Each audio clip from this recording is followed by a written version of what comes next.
બાળમિત્રો, આપણે હવે છેદતી રેખા વિશે સમજી ચૂક્યા છે. એ મુજબ એમ કહેવાય કે રેખા, એક રેખા અને આ બીજી રેખા જ્યારે એક સામાન્ય બિંદુમાંથી પસાર થાય છે તો આ બે રેખાઓ એકબીજાને છેદે છે તેમ કહી શકાય. હવે આપણે શીખીએ સમાંતર રેખા. સમાંતર રેખામાં એવી બે રેખાઓ હોય કે જે ક્યારેય કોઈ પણ બિંદુને છેદતી ના હોય, યા તો એ બિંદુમાંથી પસાર ના થતી હોય, યા તો એકબીજાને ક્યારેય મળતી ના હોય, તો તે એક સમાંતર રેખા છે. તમે આ છે એને આ બાજુ સીધે સીધી જાય છે અને આ પણ રેખા સીધે સીધી જયા જ કરે છે, જયા જ કરે છે, અનંત છે. જ્યાં સુધી આગળ ટ્રાવેલ કરે કશે પણ એક કોમન બિંદુ પર છેદતી નથી, તો તે બંને રેખા સમાંતર રેખા છે તેમ આપણે કહી શકીએ. ચાલો, તો હવે આપણે સમાંતર રેખા છે તેના વિશે જોઈએ. અહીં એ જ પ્રમાણે વ્યાખ્યા આપેલી છે, ત્યારબાદ ખરા ખોટા આપેલા છે અને 31 નંબરમાં આપેલું છે કે આપેલ વિકલ્પમાંથી કઈ આકૃતિ સમાંતર રેખા દર્શાવે છે. તો હવે તમે આ રેખાને જાણો છો, આ રેખાઓને જાણો છો, આ રેખાને જાણો છો અને આ રેખા, તો આ તો નહીં જ આવે, આ પણ નહીં આવે. આ રેખા છે તો તમે જુઓ, આ આમ સીધું સીધું જાય છે, આ આમ જાય છે, તો એક સર્ટન પોઈન્ટે ક્યારેક તો એ છેદતી થશે જ, એટલે આ સી પણ જે છે તે નહીં જ આવે. તો આપણો જવાબ શું આવશે? એ આવશે. રાઈટ. હવે આપણે જે આ બે રેખાઓ છે તેને કઈ રીતે લખાય, તો અહીં આપેલું છે આ સિમ્બલમાં લખાય કે L1 સમાંતર છે L2ને, આ રીતે બોલી શકાય. હવે આપણે ભણીએ કિરણ વિશે. કિરણ જે છે એ રેખાનો એક ભાગ છે. રાઈટ. કિરણને હંમેશા એક ઉદ્ભવ બિંદુ હોય. ઉદ્ભવ બિંદુ એટલે જ્યાંથી કિરણ ઉદ્ભવે, એટલે અહીંયાથી કિરણ ઉદ્ભવે. રાઈટ. તો આ જે બિંદુ છે એ બિંદુ કયું છે? એનું કિરણનું ઉદ્ભવ બિંદુ છે એમ કહી શકાય. બરાબર. પછી 36 નંબરનો એમ છે કે PQને કઈ રીતે દર્શાવાય, તો જ્યારે કિરણ લખતા હોય ત્યારે જો PQ હોય એટલે કે P એનું ઉદ્ભવ બિંદુ હોય તો એ Qમાંથી પસાર થઈ રહ્યું છે, તો એ કિરણ PQ કિરણ કહેવાય. રાઈટ. હવે 37 નંબર છે કે OAનું ઉદ્ભવ બિંદુ શું છે? તો O છે, કારણ કે એ ડાબી બાજુ લખેલું છે એ પ્રમાણે.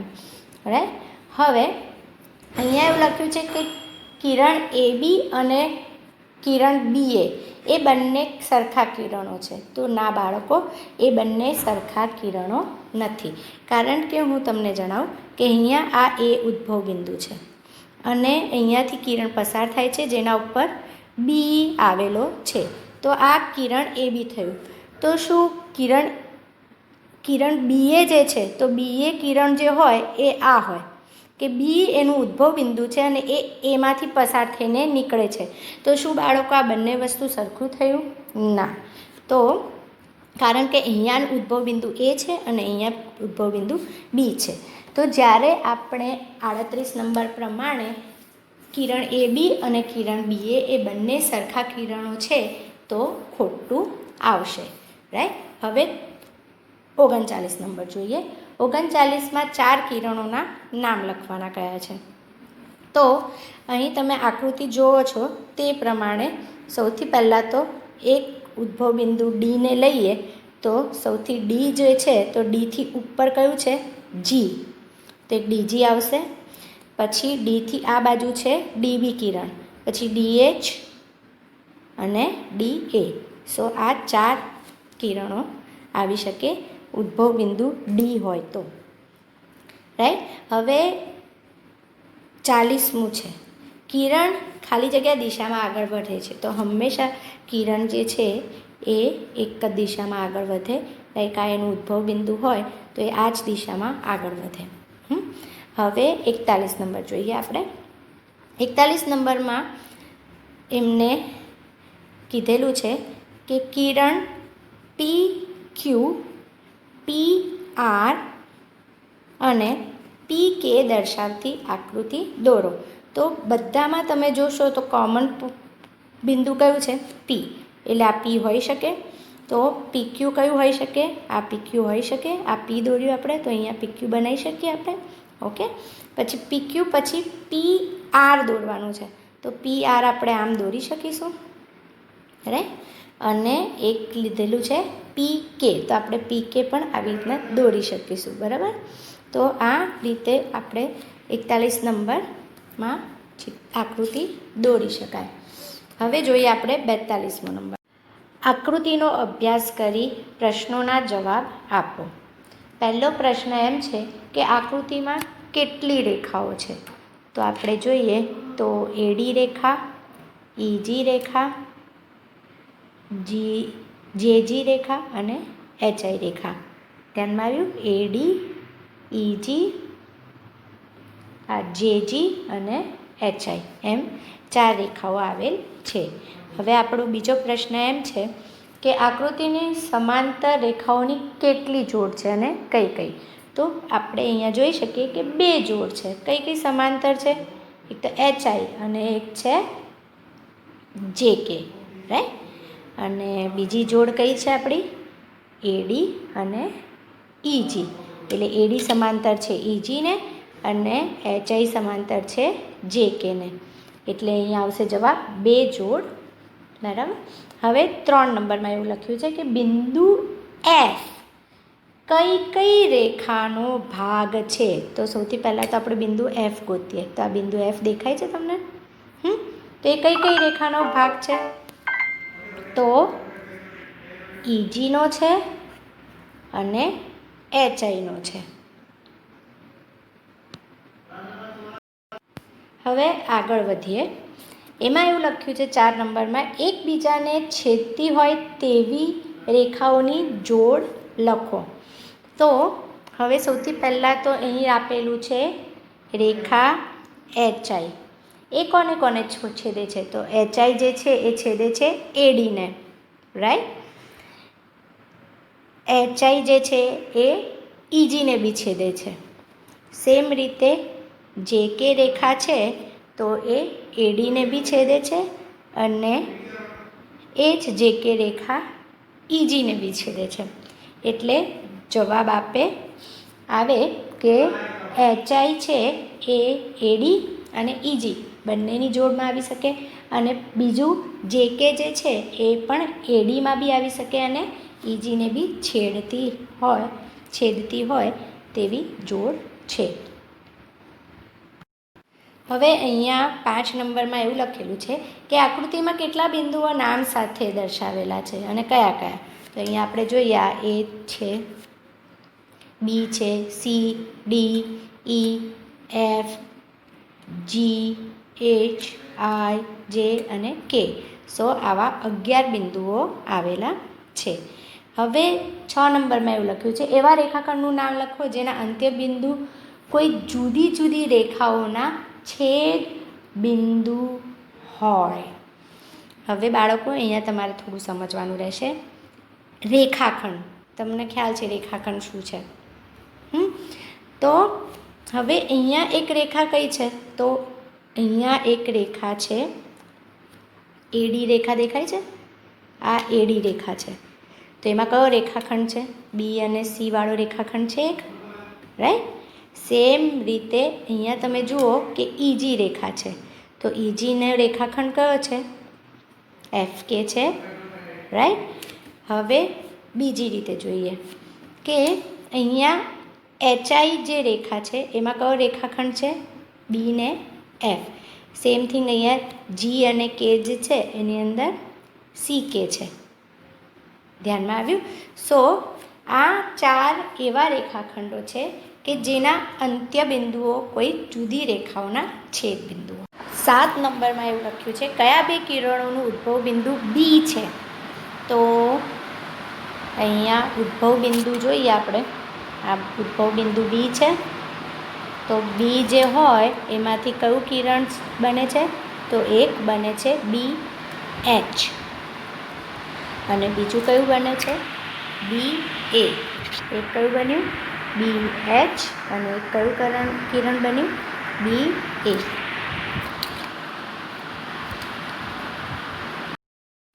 બાળ મિત્રો, આપણે અત્યાર સુધી છેદતી રેખા, સમાંતર રેખા અને કિરણ વિશે શીખ્યા। હવે આપણે શીખીએ વક્ર વિશે। તમારી સ્વાધ્યાય પોથીમાં વક્ર વિશે પ્રશ્ન નંબર 43થી 49 આપેલું છે, જે તમને સમજૂતીના આધારે સરળતાથી ઉકેલી શકશો। તો આપણે જોઈએ બહુકોણ। બહુકોણ વિશે પણ તમે પાઠ્યપુસ્તકની સમજૂતીમાં શીખી જ લીધું છે। તો અહીં 56 નંબરનું જે છે એમાં હું તમને સમજૂતી આપું। 56 નંબરમાં જણાવ્યું છે તે પ્રમાણે આપેલ બહુકોણ PQRSની બધી બાજુઓ અને બધા શિરોબિંદુઓના નામ લખો। તો સૌથી પહેલાં આપણે શિરોબિંદુ જોઈએ। તો એક છે કયું છે P છે, એક કયું છે Q છે, એક કયું છે R છે અને એક કયું છે S છે। અહીં 4 શિરોબિંદુ આપેલા છે। હવે આપણે જોઈએ એની બાજુઓ। તો એક કઈ બાજુ છે PQ, એક કઈ છે PS, એક કઈ છે RS અને ચોથી કઈ છે QR। તો આમ 4 બાજુઓ અને 4 શિરોબિંદુઓ છે। હવે આપણે 58 નંબરનો જોઈએ। એમાં વિકર્ણો વિશે પૂછેલું છે। તો આપણે જાણીએ છીએ કે પાસ પાસે ના હોય તેવા 2 શિરોબિંદુને જોડવામાં આવે તેને વિકર્ણ કહેવાય। હવે આ P અને આ R છે એ બંને પાસ પાસે નથી, એટલે આને જે જોડતો આ જે છે તે એક વિકર્ણ છે। તે જ રીતે આપણે જોઈએ તો Q અને S એ પણ 2 શિરોબિંદુ છે જે પાસ પાસે નથી, એટલે આને બી જોડતો જે આ રેખા છે તે વિકર્ણો છે। આમ અહીં PR અને QS એ વિકર્ણો છે। હવે આ 59 નંબર જોઈએ। 59માં એવું આપેલું છે કે નીચે આપેલ આકૃતિમાંથી કઈ આકૃતિ બહુકોણ છે? તો બહુકોણ એટલે તો શું? બહુકોણ એટલે એ એવી બંધ આકૃતિ કે જે સંપૂર્ણ રીતે રેખાખંડોની બનેલી હોય। તો હવે તમે આ આકૃતિ જુઓ છો તો એની અંદર આ એક આકૃતિ, 2, 3 અને આ 4 આકૃતિ આપણને બતાવી છે। તો તમે આસાનીથી જોઈને જ કહી શકો કે જે આકૃતિ B છે એ રેખાખંડોની બનેલી છે, માટે તે બહુકોણ છે। હવે આપણે જોઈએ ખૂણો। ખૂણો શું છે? એ એક અંત્યબિંદુમાંથી ઉદ્ભવતા 2 કિરણોની રચનાથી જે બને તે ખૂણો કહેવાય। એટલે કે આ એક ખૂણો છે, આ એક અંત્યબિંદુ છે, અંત્યબિંદુમાંથી આ એક કિરણ નીકળ્યું અને આ બીજું કિરણ નીકળ્યું, તો આ એ ખૂણો બન્યો। હવે ધારો કે આ એક અંત્યબિંદુ O છે, એમાંથી P કિરણ અને Oમાંથી Q કિરણ એ બન્યું, તો એ કયો ખૂણો રચશે? ખૂણો QOP રચશે, એને ખૂણો O પણ કહેવાય, બરાબર છે। ખૂણો QOP રચાયો, એમાં આ જે ખૂણો O પણ કહી શકાય। આ એની એક સમજૂતી છે જે તમે પાઠ્યપુસ્તકમાં ભણી ચૂક્યા હશો। તે મુજબ તમે જશો તો તમે 60 નંબરથી 66 નંબર સુધીના બધા જ દાખલાનો જવાબ મેળવી શકશો। હવે જોઈએ આપણે 67 નંબર। 67 નંબરની જે આકૃતિ છે તેમાં આપેલ આકૃતિ દર્શાવેલ ખૂણા જણાવો। તો આમાં કયો ખૂણો એક તો બને છે? ખૂણો A। કયો ખૂણો બને છે? ખૂણો A, એટલે કે ખૂણો DAB। કયો બન્યો? ખૂણો DAB, આ એક ખૂણો બન્યો, રાઈટ। હવે બીજો ખૂણો કયો બને છે? બીજો ખૂણો બને છે B। તો બીજો ખૂણો કયો B બને છે? તો એના માટે કેવી રીતે બનશે ખૂણો B? ખૂણો B કેવી રીતે બનશે? ખૂણો ABC, ખૂણો ABC, રાઈટ। તો એ ખૂણો બીજો બનાવ્યો। હવે ત્રીજો ખૂણો બની જોઈએ આપણે, એ ખૂણો છે C। કયો ખૂણો છે? ખૂણો C। તો એ મુજબ કયો આવશે? DCB। કયો આવશે ખૂણો? DC અને B। અને હવે ચોથો ખૂણો આપણે જોઈએ. ચોથો ખૂણો કયો બને છે અહીં? ડી, ખૂણો ડી, એટલે કે ખૂણો ADC. કયો ખૂણો બને છે? ADC. તો આ બે રીતે લખાય, ખૂણો A, ખૂણો B, ખૂણો C અને ખૂણો D એમ પણ લખી શકાય અને આ રીતે પણ લખી શકાય.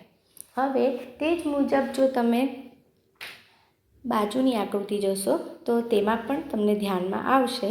તો તે મુજબ એક તો ખૂણો બને છે P, પછી બને છે Q, પછી બને છે R, ખૂણો S અને ખૂણો T. અહીં ટોટલ 5 ખૂણા બને છે. અને હવે તમને એક જો ખૂણો હોય તો એને કેવી રીતે લખાય? તો જો ખૂણો P હોય તો એને બીજી રીતે કેવી રીતે લખાય? ખૂણો QPT, ખૂણો QPT. હા, તો આ જ રીતે 5 ખૂણાને તમે બે રીતે લખી શકશો. હવે આપણે જોઈએ 68 નંબર. માંગ્યા મુજબ બે ખૂણાઓની આકૃતિ દોરો જેમાં 3 સામાન્ય બિંદુ હોય. તો આ પ્રમાણે તમે આકૃતિ દોરશો તો ઇઝીલી દોરાઈ જશે. તે જ રીતે 4 બિંદુઓ અને એક કિરણની જે સામાન્ય હોય તેની આકૃતિ આ મુજબ દોરાશે. હવે અહીંયા 69મો નંબર છે, તેમાં એમ લખેલું છે કે આપેલ આકૃતિના આધારે માંગ્યા મુજબ જવાબ લખો. તો એમાં ખૂણો જ બતાવવાનો છે, આમાં ખૂણો દર્શાવવાનો છે. તો કયો કયો ખૂણો બનશે? તો ખૂણો CAB બનશે. એક ખૂણો કયો બનશે? ખૂણો CAB, રાઈટ. અને આપણને ધ્યાનમાં છે જ કે બીજો ખૂણો કયો બનશે? BAC. કયો બનશે? ખૂણો BA અને C. આ બે ખૂણા બની શકે. હવે એમ લખ્યું છે ફક્ત ઉદ્ભવ બિંદુ દ્વારા આપેલ ખૂણો. તો અહીંયા ઉદ્ભવ બિંદુ કયું છે? આપણું A છે. તો એ ખૂણો જે છે એ ખૂણો કયો બનશે? આ ઉદ્ભવ બિંદુ છે એટલે ખૂણો A બનશે. હવે એની ભુજ પૂછેલી છે આપણને. તો આપણે જાણીએ છીએ કે એ બિંદુ હોય તેમાંથી કઈ ભુજ બને છે? પહેલી તો ભુજ AB. કઈ બને છે? ભુજ AB. અને બીજી કઈ બને છે? AC. કઈ બને છે? AC, right. તો આ બંને ભુજ છે. હવે ચોથો પ્રશ્ન આપણને પૂછે છે ખૂણાના અંદરના ભાગમાં આવેલ બિંદુઓ. તો કયા કયા બિંદુઓ આવેલા છે? તો એ આવેલા છે P અને Q. એ બંને અંદરના ભાગમાં છે. આ જે ખૂણો છે એના અંદરના ભાગમાં, અને આ જે ખૂણો છે એની બહાર કયો બિંદુ છે? S છે. આ આપણો ખૂણો અને એની બહાર કયું બિંદુ છે? S. આમ આપણે ખૂણા વિશે જાણ્યું.